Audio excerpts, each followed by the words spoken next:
नमस्कार, मैं भूपेंद्र पटवा। एकता न्यूज में आपका स्वागत है। चलते हैं खबरों की ओर। भेंट मुलाकात कार्यक्रम में धमतरी पहुंचे सीएम भूपेश बघेल ने कुरुद के बीईओ को हटा दिया। इस कार्रवाई के बाद विपक्ष ने भी मोर्चा खोल दिया है। इस मामले को लेकर शनिवार को कुरुद विधायक व पूर्व मंत्री अजय चंद्राकर ने प्रेस वार्ता दी।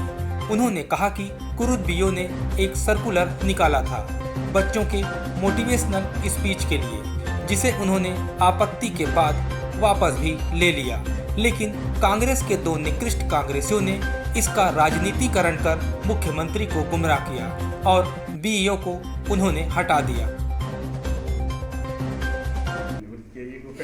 देखिए, कुरुद बीईओ ने मोटिवेशनल स्पीच के लिए सर्कुलर निकाला था और उसको वापस भी ले लिया लोगों की आपत्ति के बाद। पर कुरुद शहर के एक निकृष्ट कांग्रेसी और धमतरी शहर के निकृष्ट कांग्रेसी ने उसका राजनीतिकरण करके प्रदेश के मुख्यमंत्री जी को गुमराह किया। और प्रदेश के मुख्यमंत्री जी भी आजकल कई कारणों से बहुत परेशान हैं।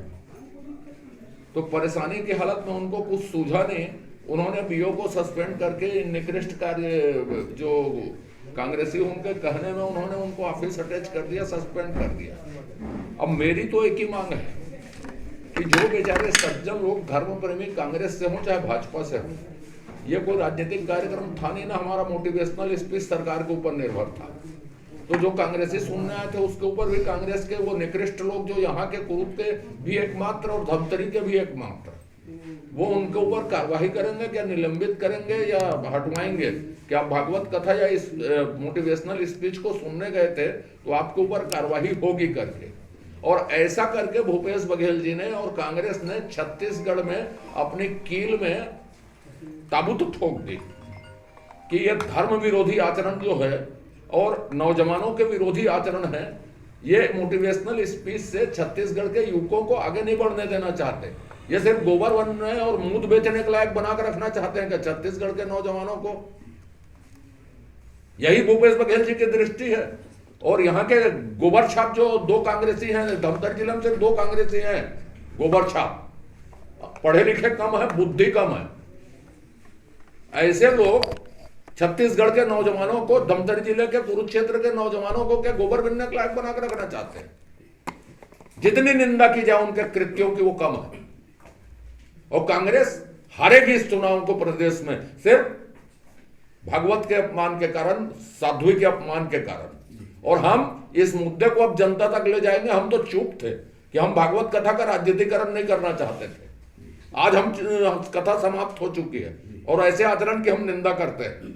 एक बिहार के विधायक चंद्राकर ने सरकार पर कई गंभीर आरोप भी लगाए। जुआ सट्टा चलाने के आरोप से लेकर कांग्रेस सरकार को गोबर और मूत बेचने वाली सरकार कर संबोधित भी किया।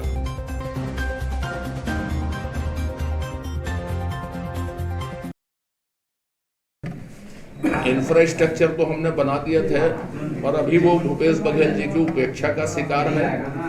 कुरुद के और धमतरी के निकृष्ट कांग्रेसी दो लोग हैं जो भजन पर, धार्मिक आयोजन पर, मोटिवेशनल पर, स्पीच पर आपत्ति लगाते हैं।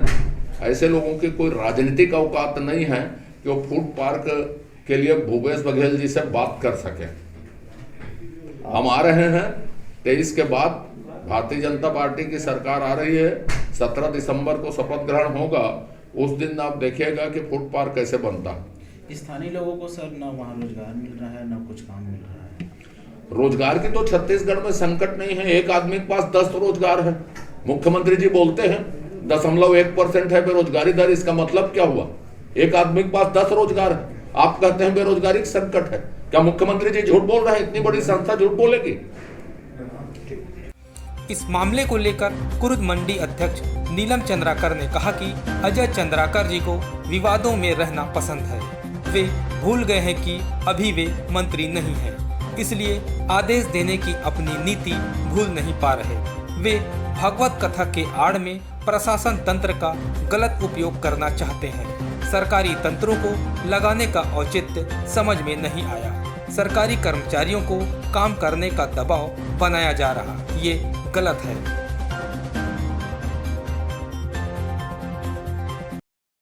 प्रतिक्रिया। अब अजय चंद्राकर तो विवादित आदमी है, मैं जानता हूँ, और वो विवादों में रहना और फ्री में मीडिया में छाए रहना उनका एक नेचर बन गया है पूरा छत्तीसगढ़ के अंदर में। और रही सवाल शब्दों का, तो पहले अजय चंद्राकर जी बताए कि गौ माता की बात करते हैं भारतीय जनता पार्टी वाले, और गौ माता की गोबर और ये गोबर के मूत्र को मूत बोलते हैं, तो वो इंसानी मूत बोल रहे हैं कि गाय को मूत्र को मूत बोल रहे हैं, ये पहले स्पष्ट करें, क्योंकि ये व्यक्ति विवादित है और हमेशा विवादित बयान देने वाला व्यक्ति है। उनको ये तहजीब नहीं है, अभी भागवत करके उठे हैं 7 दिन से। गौमूत्र और मूत्र में क्या अंतर है, शायद उनको इसके बारे में जानकारी नहीं मिली होगी, और उसमें श्रवण लाभ नहीं किए होंगे। भागवत के अनुसार गीता सार में सारा चीज़ के बारे में दिया गया है। तो ये उनका एक चरित्र है और उस चरित्र के अनुसार वो बात करते हैं। राजनीति हो रही। देखिए, ऐसा है कि ये कार्यक्रम कोई शासकीय कार्यक्रम नहीं है, ये प्राइवेट अजय चंद्राकर का कार्यक्रम है। लोगों को चंदा के लिए भी दबाव डाला गया है, ये भी हम लोग को जानकारी है।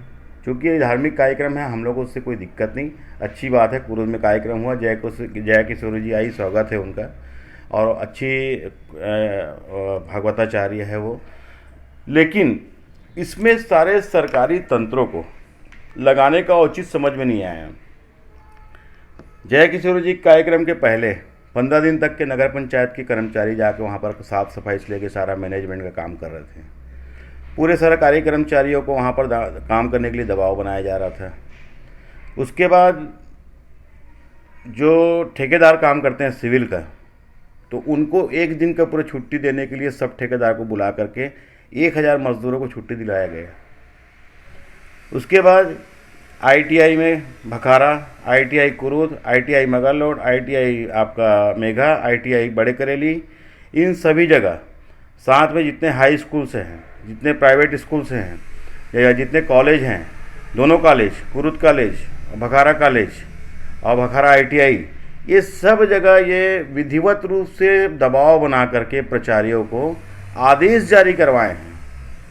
जिसमें भखारा ITI का भी मेरे पास एक व्हाट्सएप आया, जिसमें वहाँ के जो प्राचार्य हैं, प्रिंसिपल हैं, वो आदेश जारी किए थे कि अजय चंद्राकर जी के भागवत कार्यक्रम पर मोटिवेशनल कार्यक्रम रखा जा रहा है, जिसमें अनिवार्य रूप से 9 बजे तक के छात्राओं को पहुंचना है, और जो छात्र नहीं पहुंचेगा उसको 200 रुपये फाइन दिया जाएगा करके मेरे पास व्हाट्सएप में उसका स्क्रीनशॉट भी आया हुआ है।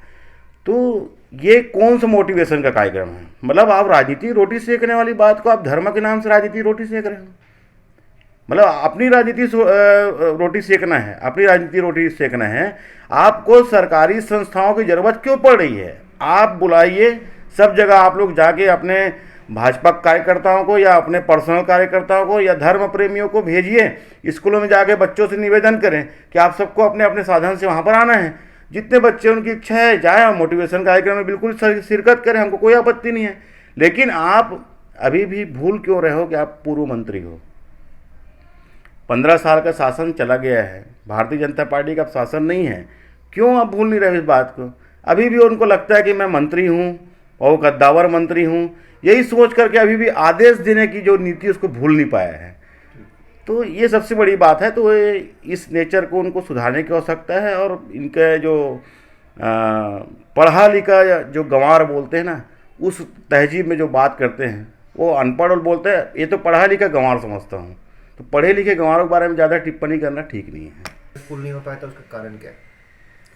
फूड पार्क क्योंकि एक बड़ी योजना थी और इस क्षेत्र में आया हुआ था, और बहुत लंबे समय से वो कार्य सेंशन भी हुआ है। पिछले भाजपा सरकार के कार्यकाल में भी 5 साल तक के कोई कार्य योजना वहाँ पर चालू नहीं हो पाया था। लेकिन माननीय भूपेश बघेल जी के 4 साल के कार्यकाल में लगभग 5 से 6 फैक्ट्रियाँ वहाँ पर चालू हो गई है, और बहुत सारे निर्माण कार्य अभी भी चल रहे हैं। क्योंकि अब वो जो फैक्ट्रियाँ जो अनुबंध किए हुए हैं, कंपनियाँ जो अनुबंध की है, अब वो कुछ प्रोसेस के नाम से उनका काम अटका है या कोई कारण से अटका है। बाकी इसमें ऐसा कहीं पर कोई रुकावट नहीं है। और रही सवाल सरकार की तरफ से कोई कमी वाली बात है, तो आप देख लीजिए कि कब से उनका काम चालू हुआ है। कांग्रेस शासनकाल के 4 साल के दरमियान कितने सारी फैक्ट्रियाँ खुली है, वो आपको ऑन द पेपर वहाँ पर आपको जानकारी मिल जाएगी। भाजपा शासनकाल के 5 साल के दरमियान में वहाँ पर रोड और निर्माण कार्य इंफ्रास्ट्रक्चर बना, लेकिन कोई भी फैक्ट्रियाँ वहाँ पर स्टार्ट नहीं हुई थी। तो अभी वर्तमान स्थिति पे काम तो बहुत सारे चालू हुए, लेकिन बहुत सारे अनुबंध हुए वो अभी तक की शुरुआत नहीं हुए हैं। और किस कारण से कंपनियां यहाँ पर आई नहीं आ पाई, या उनका भी काम आगे प्रोसेस हुआ कि नहीं हुआ, ये सारी जानकारी अभी मुझे विधिवत रूप से। एकता न्यूज़ में आज बस इतना ही। अगले बुलेटिन में फिर मिलेंगे, तब तक के लिए नमस्कार।